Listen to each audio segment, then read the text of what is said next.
You're listening to the Options Insider Radio Network, the home of the Options Podcast. For more quality options programs, visit theoptionsinsider.com or search for Options Insider Radio Network in your podcast provider of choice. Listeners can also access all of our programming through our mobile app available in the iTunes and Google Play stores. Select programs are also available via live stream at mixlr.com/options-insider. That's mixlr.com/options-insider. Don't forget to follow along with your favorite programs and submit your own questions for the hosts at twitter.com/options, stocktwits.com/options, facebook.com/theoptionsinsider, or via questions at theoptionsinsider.com.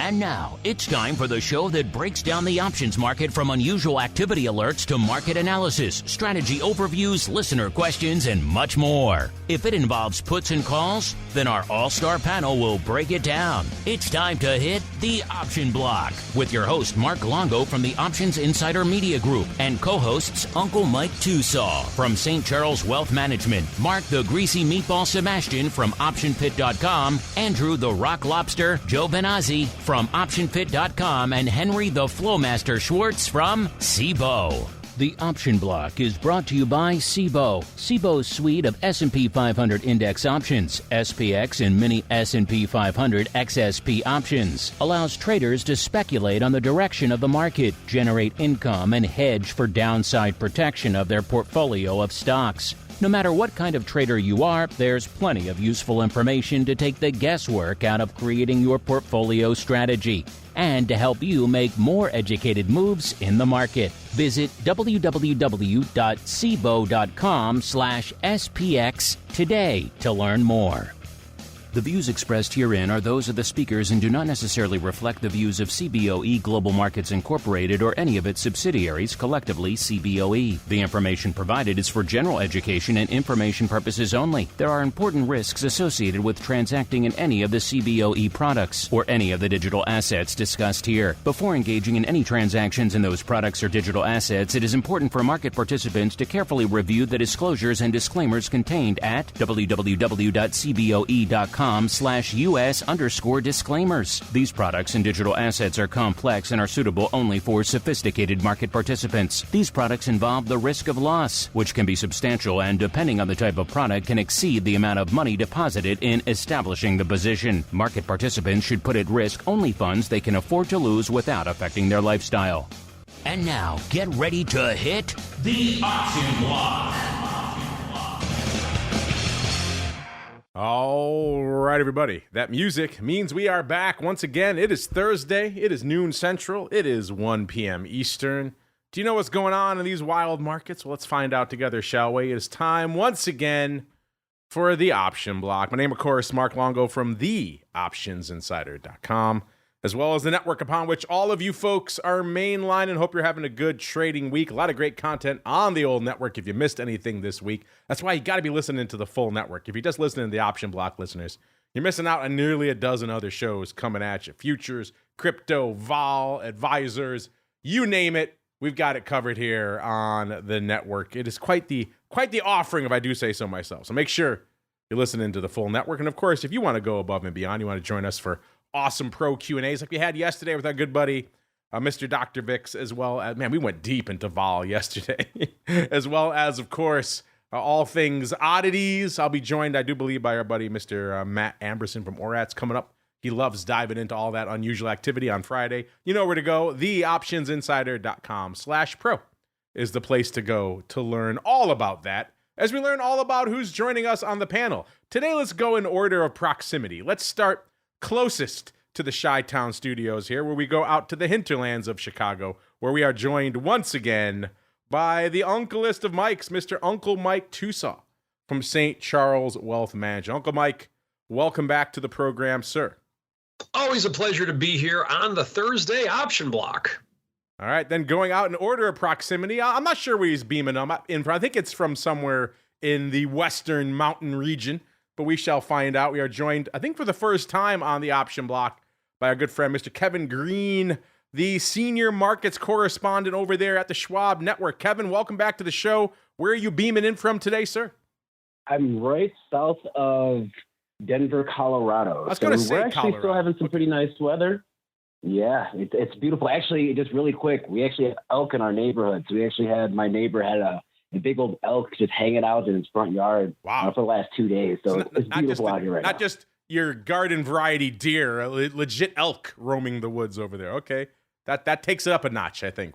You don't want to get gored by an elk, I don't think. As someone who's been in the woods with a moose, that's probably the top of the food chain of those types of things. They're pretty intimidating up close. An elk, probably a decent second over there. And then we keep on rolling in order of proximity. We go beyond the shores of these here continental United States, listeners, all the way across the pond to the options mecca known far and wide as Amsterdam, where we are joined once again by the Flowmaster, a.k.a. the Globetrotter himself, Mr. Henry Schwartz from Cboe. Mr. Flowmaster, now you're in Cboe Super East, sir. What's going on?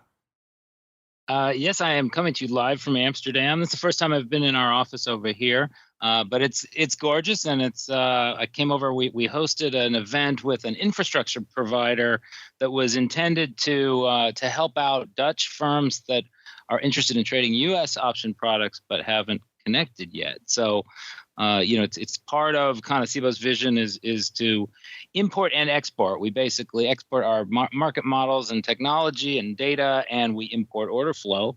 And so that's what I'm here for. And it's a little bit rainy and cold, but it's great. And options have been traded here for hundreds of years. So there is some history. Amsterdam is even back as far as the tulip bulb frenzy, I believe. There's documented trades. You can buy some puts on tulip bulbs. I hear they're juicy this time of year, sir. You could. Good indeed. Pick up some wooden shoes while you're there, sir, as we keep on rolling right on into the trading block. It's time to break down the latest topics, trades, and trends in the world of options. It's time for the Trading Block. All right, everybody, welcome to the Trading Block, the portion of the show where we break down what the heck is trading out there. And if you're looking for another banger in one direction or the other, not quite getting that today. We're mostly mixed out of the gate in the first half of the session today, listeners. S&P up slightly, about 0.1%. NASDAQ up nearly 0.25%. Dow in the red, off about 0.25%. And our old pals, the small caps, taking a bit of a breather today, off about 0.75% as we're kicking off the show. All this a long way around to saying our old pal VIX Cash is pretty much flirting with almost exactly unched from where it was on the Monday show. We were at about a 13.5 to close out the Monday show. We're at about a 13.5 to kick off the Thursday show as well. So not much of an evolution on the vol front. On the vol of vol itself, good old VVIX ticking down slightly as well, at 87, down a whopping 1 point from where we were on the Monday show. So all that a long way around to saying not a heck of a lot lighting up the tape out there today, even though I'm sure Uncle Mike's going to want to dive in with one of his favorite sayings in a little bit, because we did flirt with some highs out there again recently. In fact, since I've invoked him, let's start out there once again in order of proximity. Mr. Uncle Mike, I think you have something you wanted to share with the folks. I was going to remember today. It happens so frequently lately. I even forgot to do it on the beginning of the show the last time. You're getting bored with your own catchphrase now, so you say it so much. Let's do it. Never before in the history of the entire stock market has there ever been a better time to sell than today. Yes, folks, we had new all-time highs again today. And just to appease my compliance, I'm not saying that you should sell. I'm just saying that never has there ever been a better time to sell than right now, due to the fact that we are at all-time highs. So it's always exciting when that happens. Not by much. I mean, we got a 5-point rally on the S&P today, so can't say it's really a banger of a day by any means, but there's a lot of things out there that are getting some pretty impressive movement. The first one that jumps off my screen right now is Microsoft, up $7 on the day. So that's getting a lot of movement. And you're going to notice a theme here once I continue to say some of these names. Taiwan Semiconductor, that's up 2% on the day, up almost $4. And then just kind of going down the list today, the one that you can always count on to get a lot of movement and make a lot of headlines isn't doing that today. NVIDIA, what's going on, NVIDIA? You're only up 50 cents on the day. I figured you could count on NVIDIA for actually doing something. Amazon is up 1.75% on the day. So we are getting some movement in places, but it's similar. And Tesla's up 4% on the day too. But it's similar to Monday when we had some things going up pretty impressive, and we have some things that are going down. Uber, for example, that's down 7% on the day. Ford, Mark Longo's all-time favorite stock, that's down 2% on the day. We have the garbage stock that I always talk about, Waste Management. That's down a little over $1 on the day. So we have some things up and we have some things down. And when you add them all together, it's really not getting a lot of motion throughout the overall market. When a lot of things are up and a lot of things are down, it adds up to stuff canceling each other out and a 0.1% gain on the S&P for the day. So that's one thing I'm seeing.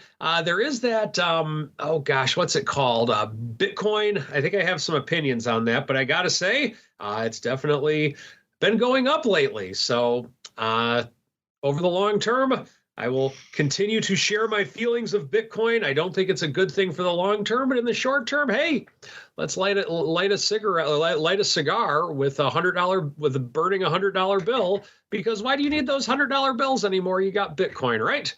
So seeing that, bonds are relatively flat.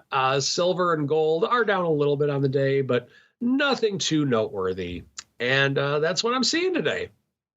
I was just busy looking for that delisting notice for Ford. Not quite coming across yet, Mr. Uncle Mike. Got to wait another day for Ford to get taken off the list as we keep on rolling, going out to the land of elk, grazing caribou, maybe a few moose as well, south of Denver there.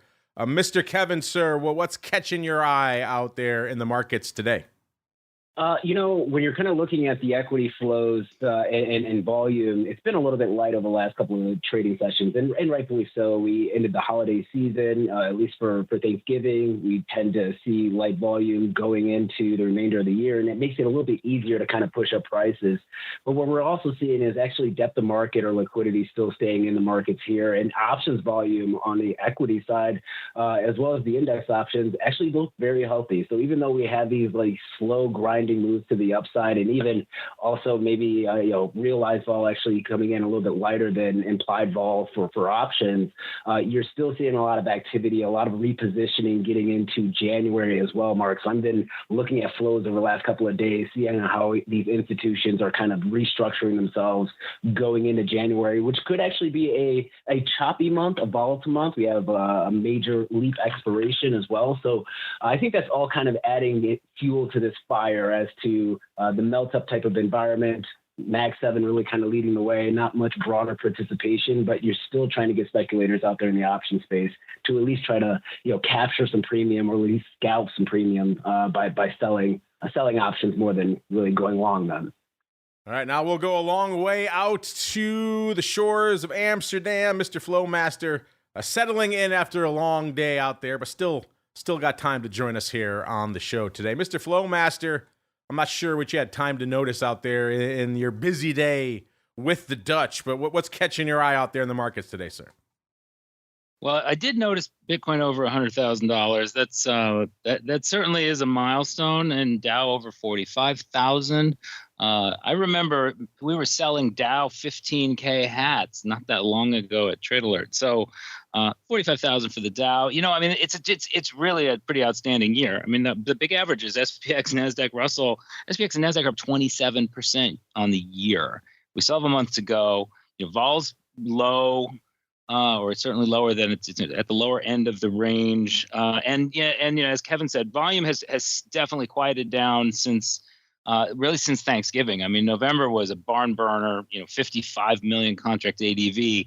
I don't think we've broken 50 million in the last 5 or 6 sessions, and the market just keeps trudging higher. So, I think you have basically, some people are kind of trying to pull a little bit of delta off of the table. However, some of this from what I've heard, is kind of the politically.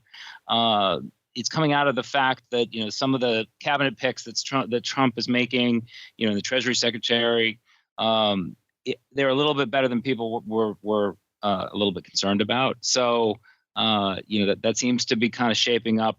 At least investors and traders are kind of looking at things with a pretty positive spin. And it's dispersion is high, so meaning that you got some stocks. I just looked in the S&P 500, we got about 35 stocks at all-time highs today, but you actually have a few 6 or 7 at all-time lows. So you do have there was a pretty violent adjusting of portfolios in November. That's why it was so busy, right? People were quickly getting into the positions they thought would do better under a Republican administration. And there's lots going on. And we also I guess it was lucky timing. Cboe launched the Bitcoin index, which is actually an index of those spot Bitcoin ETFs. CBTX is the symbol. We got that launched last week. So I'm actually kind of looking side by side at the big spot Bitcoin ETFs like IBIT and the others, and then also kind of really watching to see what the tracking looks like. And everything today is up about 2.1%, as they should be. Yes, the Bitcoin index. How are things looking in the early go, sir? I'm going to brag. I was the largest block to trade on the first day in the MBTX, which is the mini Bitcoin index. I know you're going to start talking about nanos soon, but I was going to say, it sounds like the nanos all over again, sir. We're seeing it's kind of like investors have to find it. I actually just got my notification from Robinhood today that indexes were available to my account. So those are the kind of traders that we need to educate to say this is an alternative product out there if you're trying to trade that asset class. So but volume so far is a little bit on the slow side. We're talking about tens or 20s of contracts, nothing like what we're seeing still in some of those big ETFs, but we're going to be putting resources behind it and talking to people. And there's a lot of people that really, once they start using index options, cash settle index options, they realize that there's some real benefits to it in terms of settlement and just kind of the ease of things. So we'll see how that goes. Yeah, it was hard when the announcement came out right in the heels of IBIT, right? When I first saw it, the headline, I thought, oh, you're just announcing the listing of IBIT options. And I dove in a little deep. I said, oh, wait, this is an entirely new product. I should keep an eye on this. But you're right. I got caught up in all of just the IBIT furor, which continues. IBIT putting up. I bet you Uncle Mike even is slinging some IBIT. He won't tell us that, but I bet you he is out there. Well, let's see what else is slinging out here in the markets today, listening. You be forgiven for looking at your screens today and thinking, man, are these things on? What's going on? Especially if you're starting in VIX land, because VIX doing a whole heck of a lot of nothing today. We've been seeing banger days in recent weeks out there. Not so much today.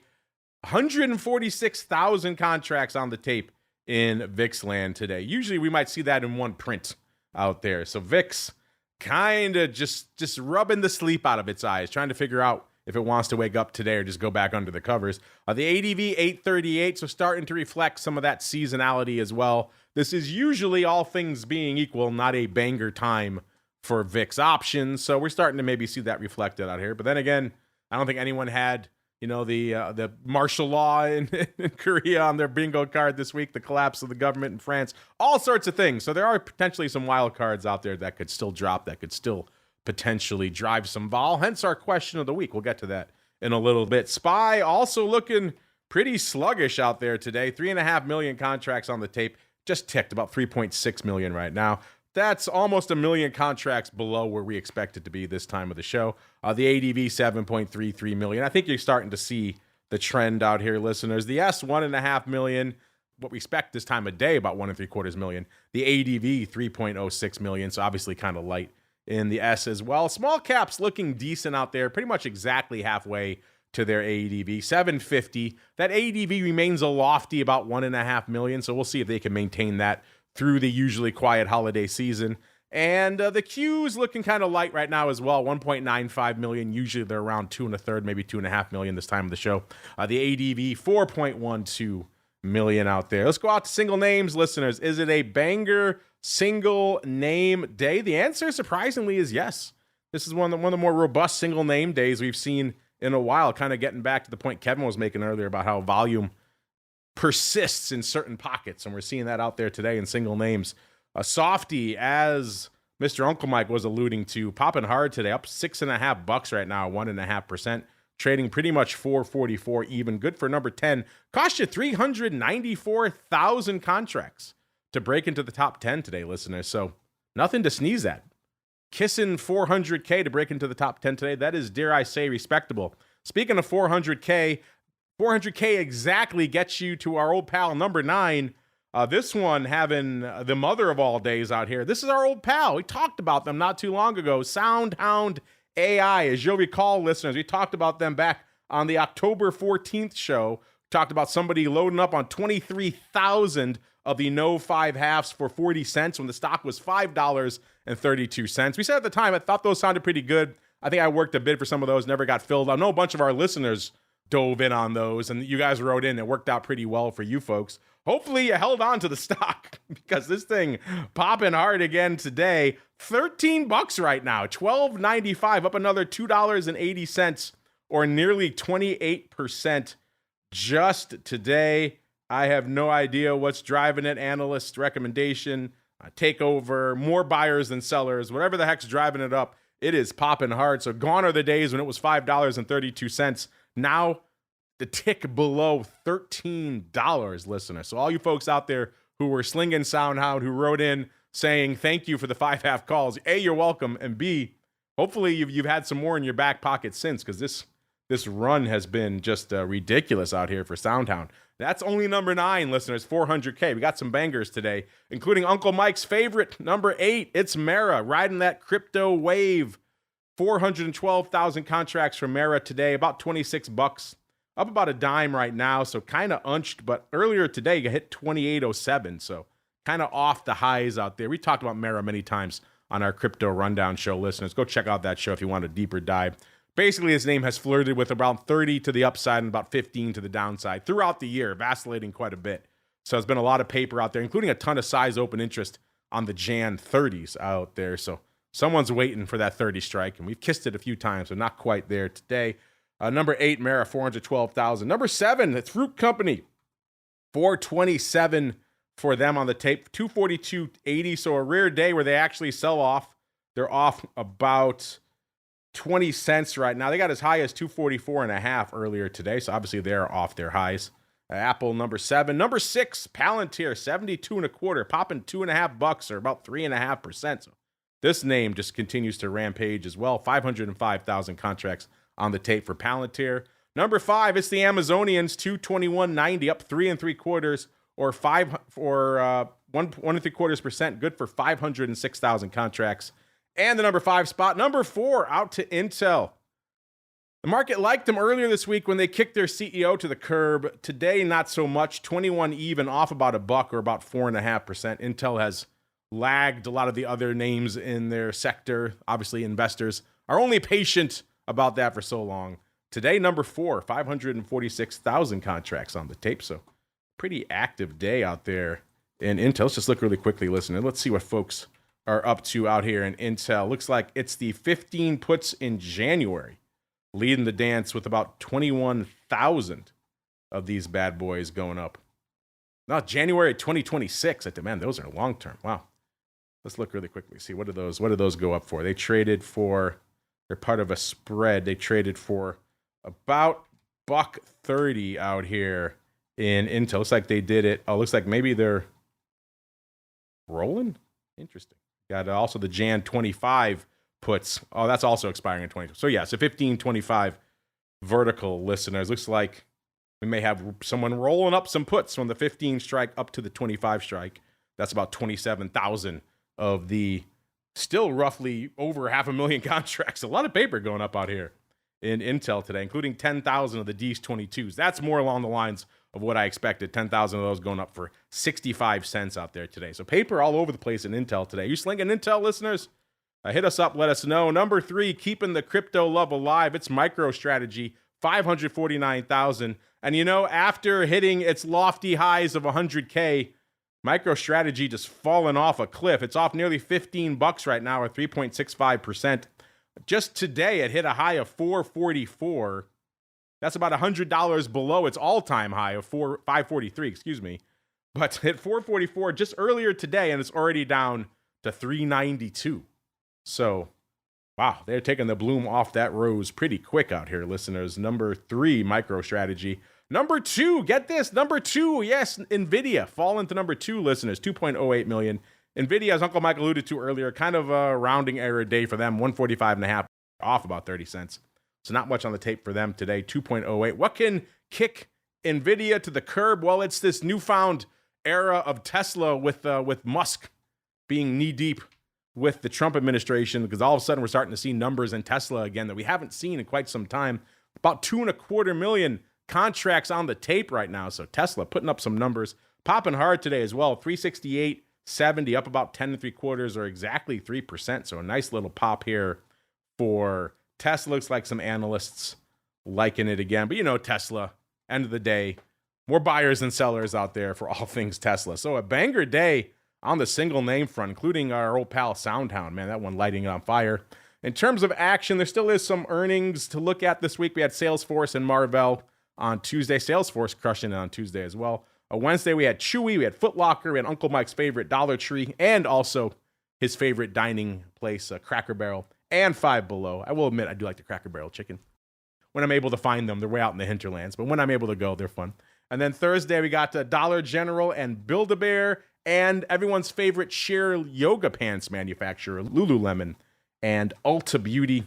If you want to see some hot names popping off, let's see. We had Five Below yesterday after the bell. They were trading 105 at the time we ran this report this morning.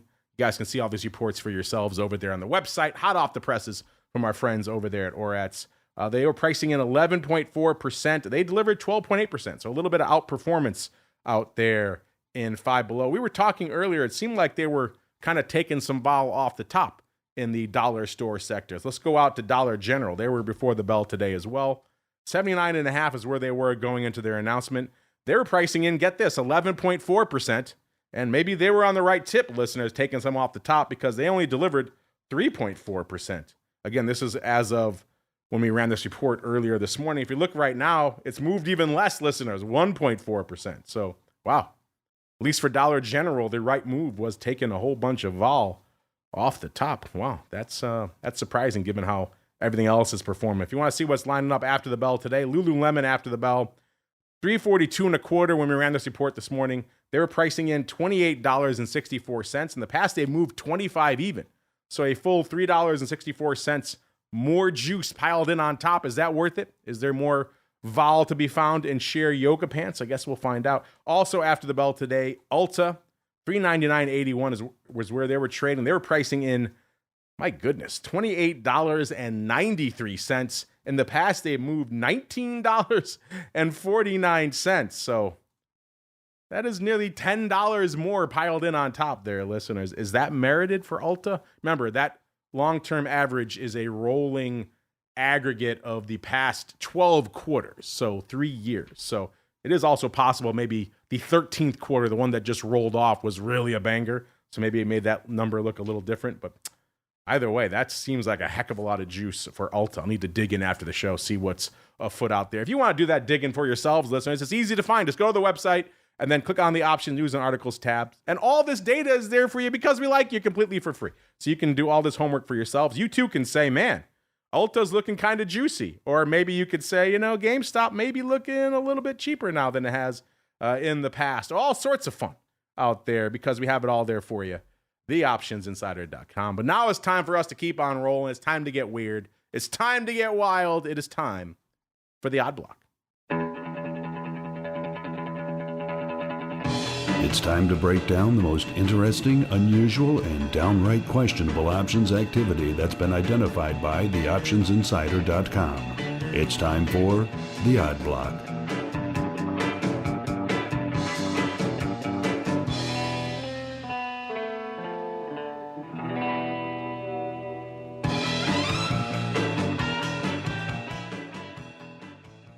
All right, listeners, you know what time it is. It's the Thursday show. It is time to unleash the Flowmaster.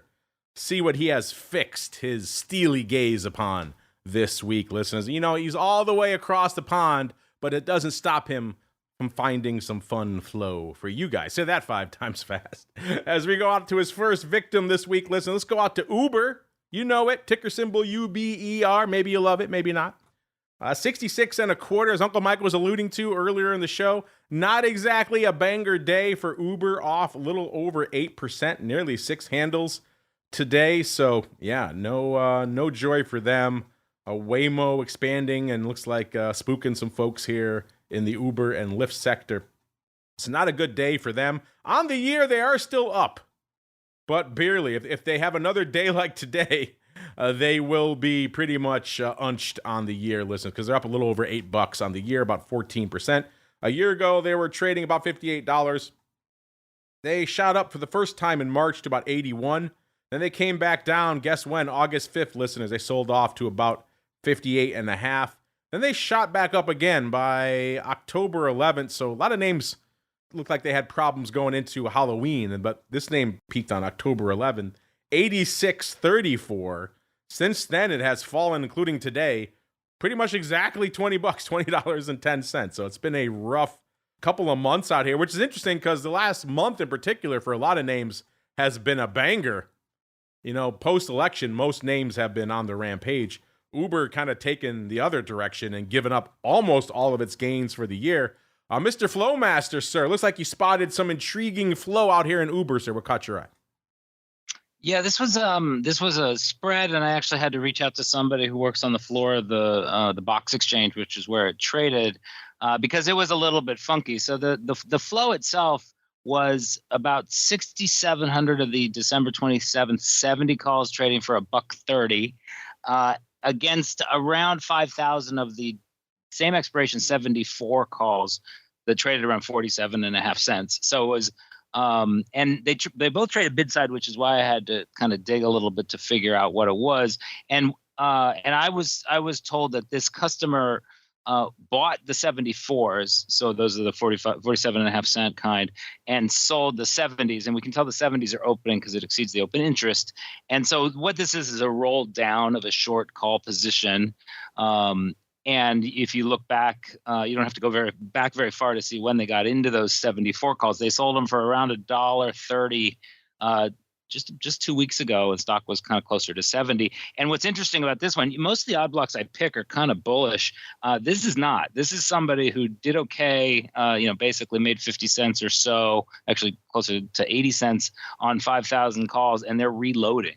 Short calls. So this doesn't seem to be a vote for the stock to rebound. Maybe Uber doesn't really fit into the kind of new paradigm of less regulation, in terms of the U.S. politics, because it's you're right. It just hasn't really participated in the other moves, but that's a chunky trade. It really does show somebody's got a pretty strong opinion that the stock's kind of stay below 70 for the next just the next 3 weeks into year end. Somebody took a lot of money off the table and decided to come back for more out here. So continuing to crush all the way down here on Uber. You like that, listeners? Would you be doubling down on selling some more calls for roughly the same level, about 4 handles lower, or would you take your money and live to trade another day? Kevin, what are your thoughts? Are you a big Uber watcher? What are your thoughts on its kind of shocking performance over the past couple of months versus everything else in the market? And then B, what the Flowmaster spotted here in terms of somebody doubling down on aggressive call overrides, sir? It's probably like the right decision to be able to make here. I mean, if you're kind of looking at Uber's chart, especially when you're looking at the weekly, it's been for the most part range bound here for the year, kind of trading at the upper end of around $87, lower end, you could say $60 to $62 is some change here. But we have seen from a technical standpoint, a little bit of a hinge to the downside. And so we are seeing some selling pressure taking place. So if you do have, the underlying, you might want to try to take advantage of some of this premium within the market. And if you are, optimistic over the long term, that's a strategy to be able to do. So, I think it's one of those, buy right type of trades that makes sense if you have an underlying portfolio, underlying position, and then try to, restructure it as the stock tries to gain its footing. And you could probably see that at around the $62, $63 level. Maybe you see a little bit of a bounce taking place here. All right, listeners, we'll keep an eye out for a bounce as we move on to, it wouldn't be the odd block, listeners, without some cheapy biotech paper coming in. And today's victim is ProTerra Therapeutics, Inc., ticker symbol Terra. And man, is this one performing like a biotech today? It's trading $7.10, listeners, up $3.50 or exactly 100% on the day. So, spoiler alert, they got some good news from, the FDA or something about one of their drugs, it seems like, or they're getting acquired or something else equally joyous because this name has doubled today. That's just crazy town out here, listeners. So today, obviously a banger. Let's look at the year. Wow, what a crazy year. A year ago, it was $1.40, listeners. And then looks like they rallied it the first time back in February of this year, up to about $4.83. So that was a good run already. From December, $1.40 all the way up to $4.80 in February. I think most people would take that. And then it seemed like the rest of the year was pretty much a long, painful process of giving that money up. They sold off again, October 11th. Interesting date. Our last name, I had that as an inflection point as well. October 11th, it sold off to $1.68. So they had pretty much given up their entire year. So if you bought it back in December, you held it through February and back for longer, you gave up the year you had. So that must have been pretty rough. Then they kind of been vacillating around there for a while, and then they've just took this leg up here to starting December 2nd. So just this week, they were $2.50. So looking a little better there already. And then, of course, this just ridiculous leg up now to $7. Looks like it hit earlier today. It hit $10.48. So it's actually off $3.50 from its highs of the day, even though it has still doubled on the day. Looks like they do a bladder cancer treatment, and they had a good response in their trial. So, my goodness, this is the definition of fun, crazy, wild biotech paper. Mr. Flowmaster, what did you spot out here, sir? Yeah, so this one was is also an interesting one. I mean, I found the stock because it's the biggest mover in the market today, and you don't usually see 100% moves, but biotechs themselves are kind of like options, right? That's how people think about them. It's really that catalyst of how a drug trial turns out. A lot of people study very closely, and it's exactly like this. Stocks can go to zero, and they can double or triple if the market really hasn't anticipated the results of the trial. And those trials are pretty tricky to follow. So the trade that I saw, actually, first I saw the open interest change. The volume yesterday, this is a pretty thinly traded name. It was averaging 40 contracts a day. Yesterday, almost 770 contracts traded, and it was almost all calls. And the December 5-strike calls were the majority. The open interest moved by about 400 contracts. The time and sales I can see in Trade Alert, they were trading for 20 cents, which was a midpoint print. So they were, so whoever was executing, they were getting midpoint prints are great because basically means somebody's not crossing the spread. But the tricky part is you're trying to figure out, well, okay, it's a midpoint print. Is the initiator coming in as a buyer or a seller? And in this case, the biggest block was a Cboe block, and therefore I can see in this open close data, which actually shows the customer side. And is available in Trade Alert for anybody that wants it. That was a customer seller at 20 cents. And they're trading, as you said, stock was briefly around $10. Even with the stock right here, only up 100%. These things are trading around, 216. So, that's about a 9,000% move. So it's not a big trade. Say it's only a 400 lot at 20 cents, but that $8,000 of premium that the seller collected, and it seems that the customer was the seller, is worth about $85,000 where the stock is now. And I kind of take this one as an important lesson that, like, on a cheap dollar stock, if you're selling calls because you don't think it's going to move, you really got to be aware of the risk that stock could, double or triple on some sort of a funky catalyst like this. And And, it also shows you that, it can be great to be a market maker.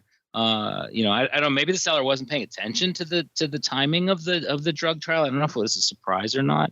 These things are usually pretty well, especially the phase 2 and phase 3, they do show up on an FDA calendar. But in this case, somebody decided to sell some calls and they got their butt kicked. That's a lot to do for 20 cents to step in front of a train like this. My goodness. Wow. Yeah, you're getting your 20 cents. I can see what they're thinking. Oh, well, it's stock was $2.50 just a couple of days ago. 5 strike is doubling. I'm still looking pretty good there, but it blew through that, obviously, to $10.50. And suddenly that 20 cents not looking so bueno out there. Mr. Kevin, what are your thoughts on somebody trying to get some ill-timed yield in a cheapy biotech, and unfortunately for them, reaping the whirlwind, sir?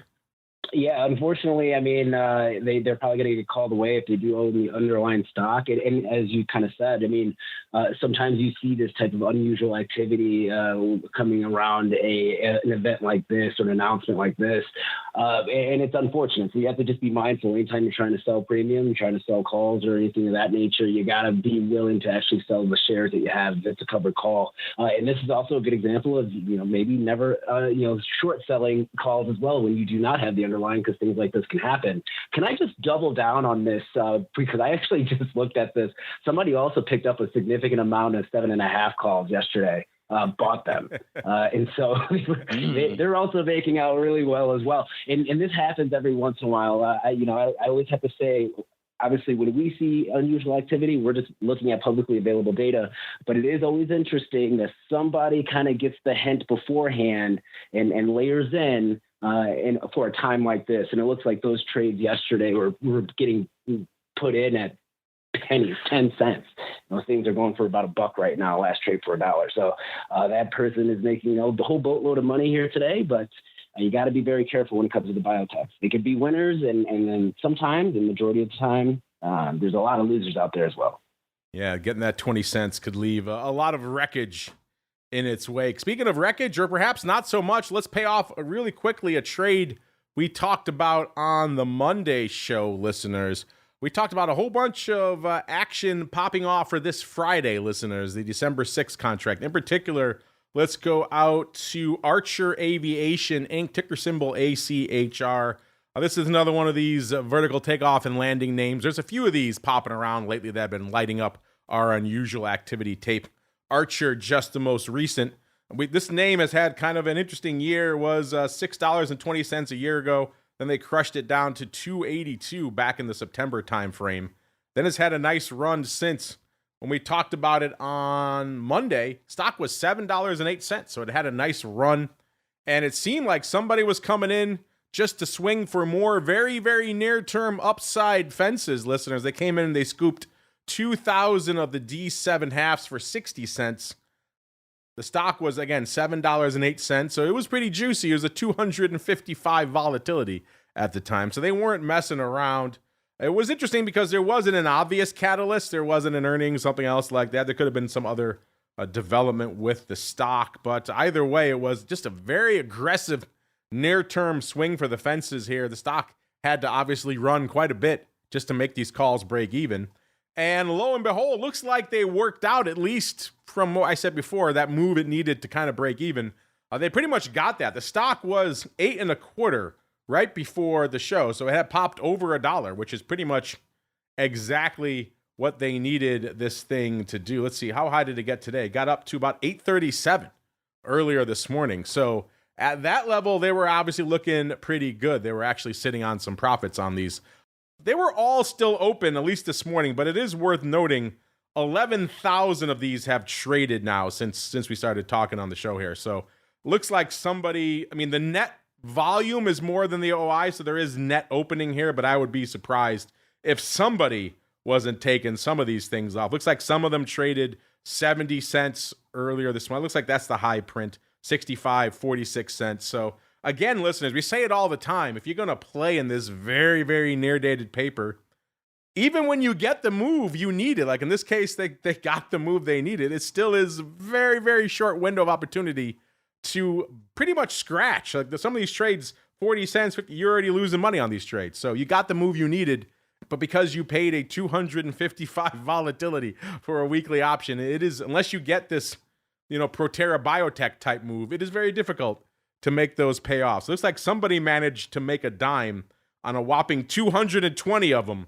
if it was indeed them bailing on these, which I would hope and assume that it was, but it only looks like less than 1,000 traded for 70 cents. So good for them. They made a dime maybe on some of them, but looks like the rest of them they scratched or maybe are still losing on. So again, just kind of goes to show how difficult it is, listeners, for a lot of these trades. If you're going to just dive in and just pay through the nose for weekly options, you really need to hit a home run really quickly. It didn't help that this happened later in the week as well. Obviously would have been much better on, Monday or Tuesday while there's still some juice left in these options. But either way, banger move. They were looking like they at least were working out, but seems like probably the best they could have done with these is scratch them or maybe make a dime. So again, kind of an interesting one. They swung for the fences, and at least looks like they didn't get run over. Looks like they're probably going to at least scratch a good chunk of them. So they live to fight another day, listeners, as we live to check out what you folks have on the brain as we head on into the mail block.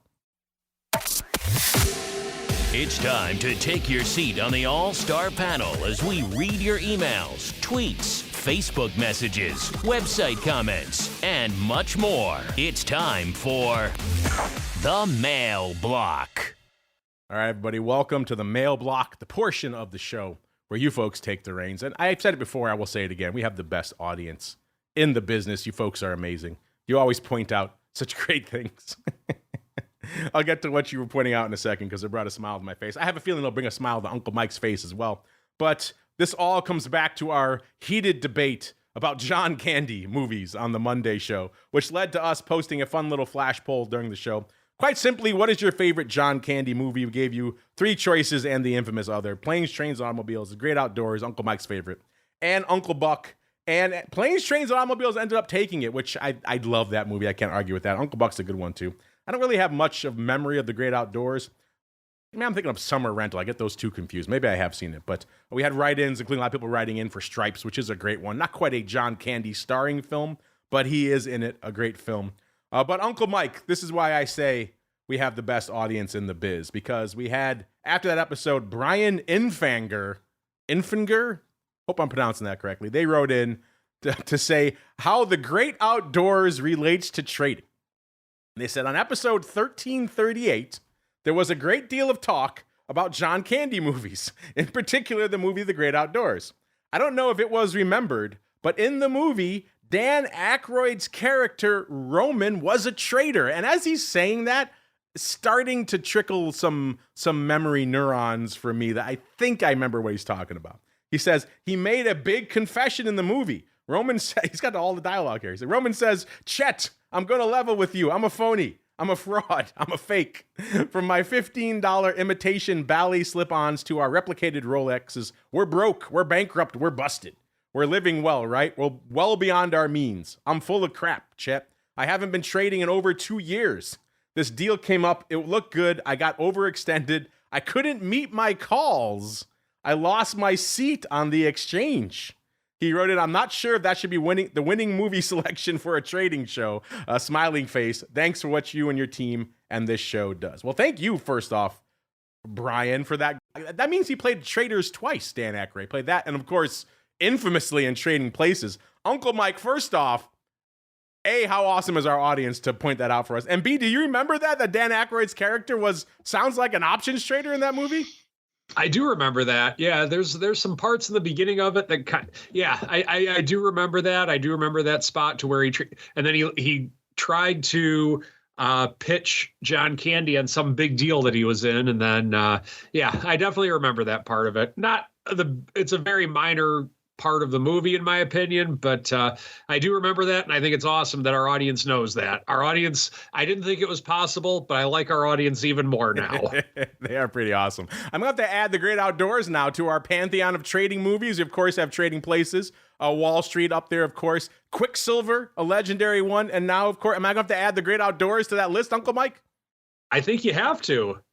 Dan Aykroyd, 2 for 2 on options and derivatives traders. Mr. Flowmaster, are you familiar with the John Candy oeuvre, A? And B, what do you think about Dan Aykroyd playing yet another corrupt derivatives trader in the great outdoors, sir? That one I wasn't really aware of. I do remember Quicksilver, and I've heard Petterfy tell a story about how Trading Places was based on him, which is kind of interesting. Really? I have not heard. Okay, next time I talk to him, I'm going to have to ask him that, because I have not heard when you talk to him, this weekend or something at in Florida. He basically will tell a story about hiring somebody that didn't know what they were doing to trade, and that was that the Eddie Murphy character in Trading Places? Let's say Mark. Trading Places was based. It was. Yeah, that's my Petterfy impersonation. Oh, Mark, I used to enjoy your show. One of my favorite, just as a complete aside, one of my favorite memories of doing our show was when we were doing it at OIC a few years back, and we had an interview with Thomas signed up, and he couldn't find where our studio was at the conference. So he was walking the hallways of OIC yelling, "Options Insider," and like the top of his lungs in his deep accent. And I looked, I was like, that sounds like Tom. What is that? And he was yelling it down the hallways. So we had to go find him, and it was pretty funny. But that's a conversation. I will, next time I talk to him, I will have to ask him if Trading Places is based on him. That's a funny one. All right, let's do really quickly. We have our actual question of the week, which kind of caught a lot of people by surprise this week. Of course, the martial law in South Korea. It seems like, thankfully, cooler, saner heads have prevailed. Then, of course, we have, the French government seemingly on the road to collapse. So it led us to ask, hey, South Korea just declared martial law. Is this a tempest in a teapot or a symptom of more surprise volatility to come this year? Quite simply, as we posted this earlier this week, when all this was popping off, VIX cash was at 13.5, still at 13.5 right now. We said, do you think VIX will close higher or lower than 13.5 at the end of the year? Gave you 4 choices: higher, obviously lower, or who cares, I'm in crypto, or who cares, I'm in cash. Kevin, sir, what are your thoughts about this little, hopefully, tempest in the teapot we saw earlier this week? And what does that bode for vol, sir? Are you buying VIX above 13.5 or below, sir, at the end of the year? Well, I mean, if you're kind of looking, by the end of the year, it's kind of difficult, because if you look at it from a seasonality standpoint, VIX actually could go down to with even 11 handle. I don't think it should by any stretch of the imagination. And usually when you get VIX this low, it's a dull market if you're trying to complete some intraday trades here. But I would say, if you're looking out 4 weeks, 5 weeks, or even longer across the curve, volatility is very cheap. So if you have a portfolio, you can buy some downside protection and be able to feel a little bit more comfortable. And the days that we've been having, it's been able to make up some of that cost. So I think that vol is actually skewed too much to the downside as far as kind of looking at that range.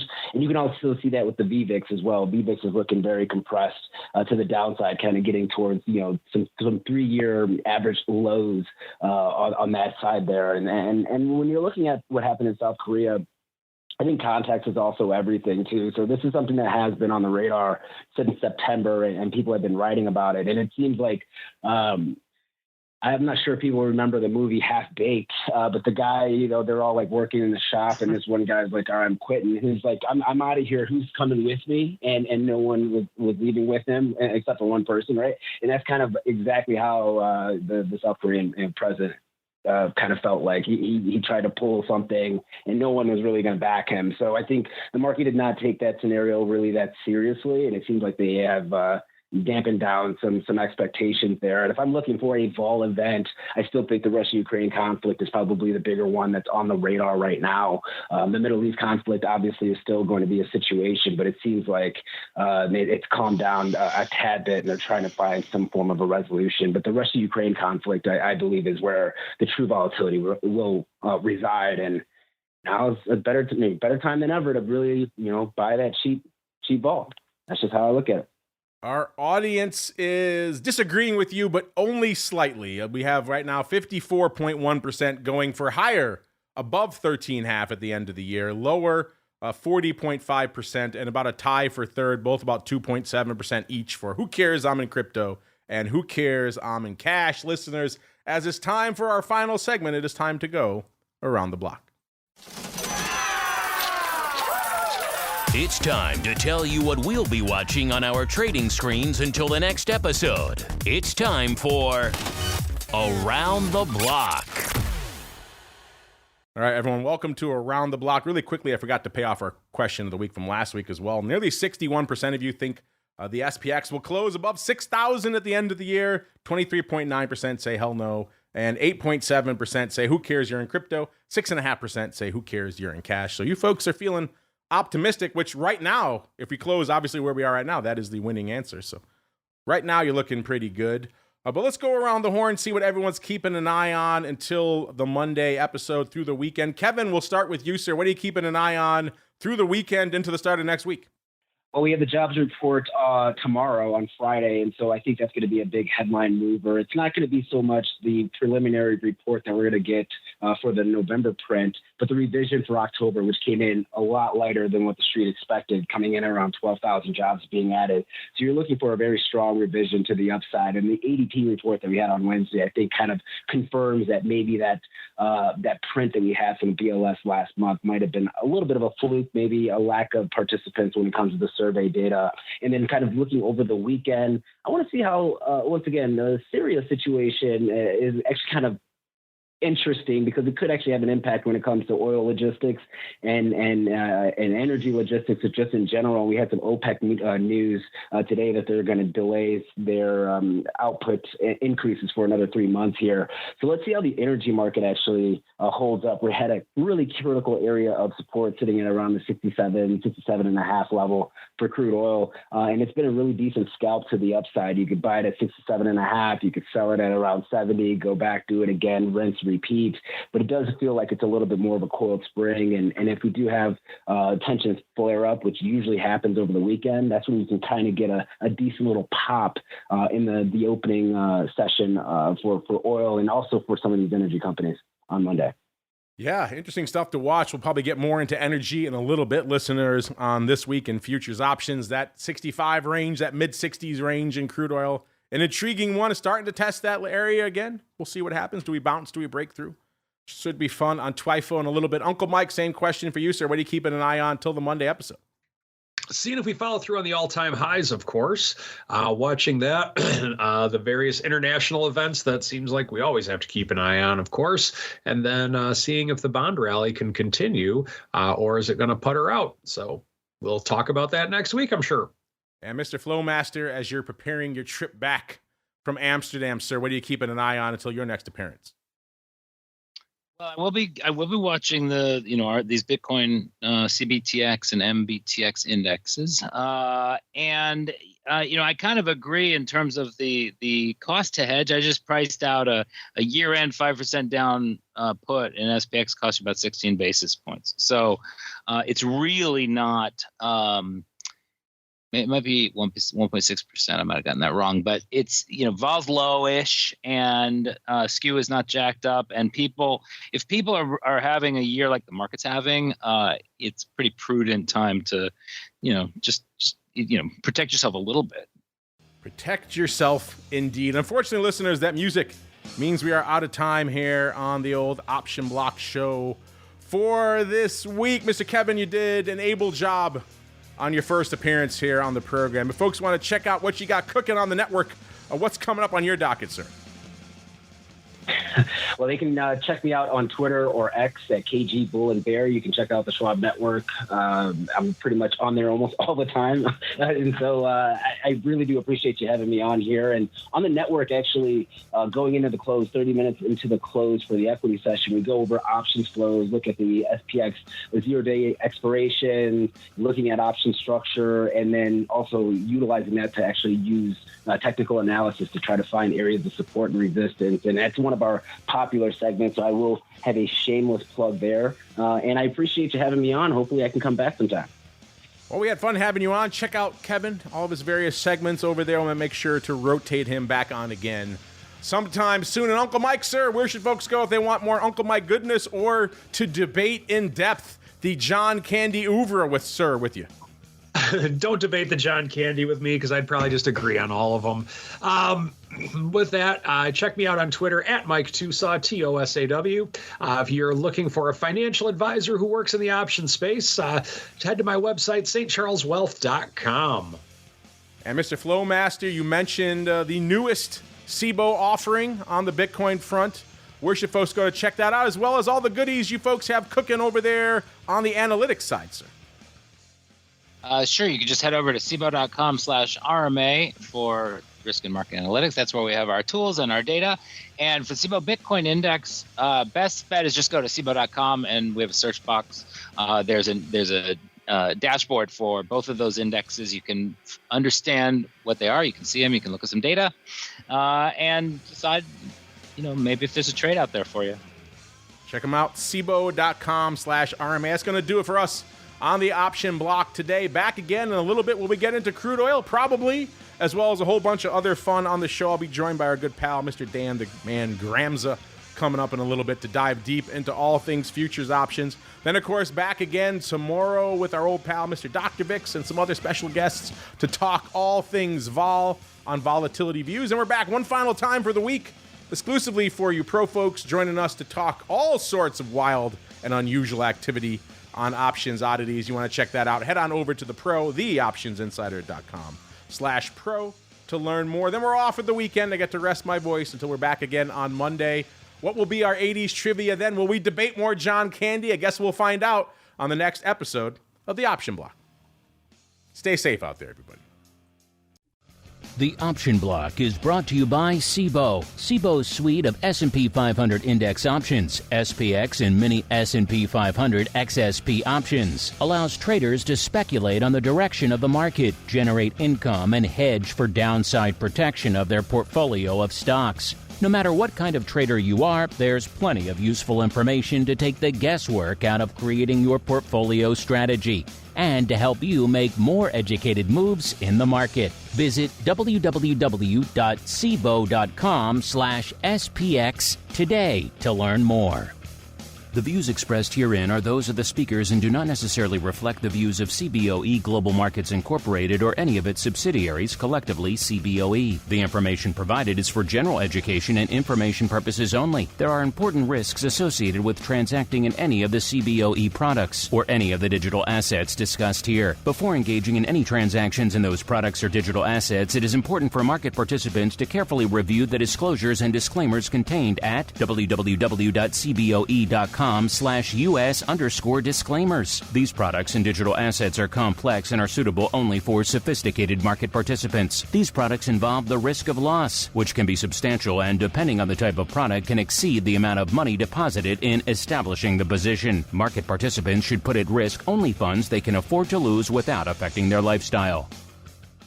You're listening to the Options Insider Radio Network, the home of the Options Podcast. For more quality options programs, visit theoptionsinsider.com or search for Options Insider Radio Network in your podcast provider of choice. Listeners can also access all of our programming through our mobile app available in the iTunes and Google Play stores. Select programs are also available via live stream at mixlr.com/options-insider. That's mixlr.com/options-insider. Don't forget to follow along with your favorite programs and submit your own questions for the hosts at twitter.com/options, stocktwits.com/options, facebook.com/theoptionsinsider, or via questions at theoptionsinsider.com.